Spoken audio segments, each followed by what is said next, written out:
এই গীতটি মই নিজে লিখিছোঁ। সমূহ অসমবাসী ৰাইজ, ভাৰতবাসী ৰাইজে কিবা ভুল হ'লে ক্ষমা কৰি ল'ব।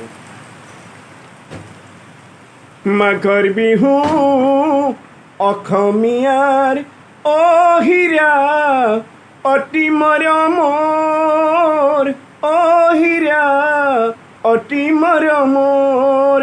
এইবাৰ বিহুতে অহিৰা আহিবা আমাৰ ঘৰলৈ, অহিৰা আমাৰ ঘৰলৈ।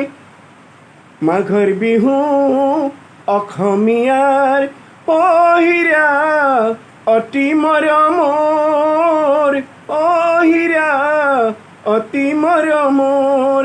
এইবাৰ বিহুতে অহিৰা আহিবা আমাৰ ঘৰলৈ, অহিৰা আমাৰ ঘৰলৈ, অহিৰা আমাৰ ঘৰলৈ, অহিৰা আমাৰ ঘৰলৈ, আমাৰ ঘৰলৈ।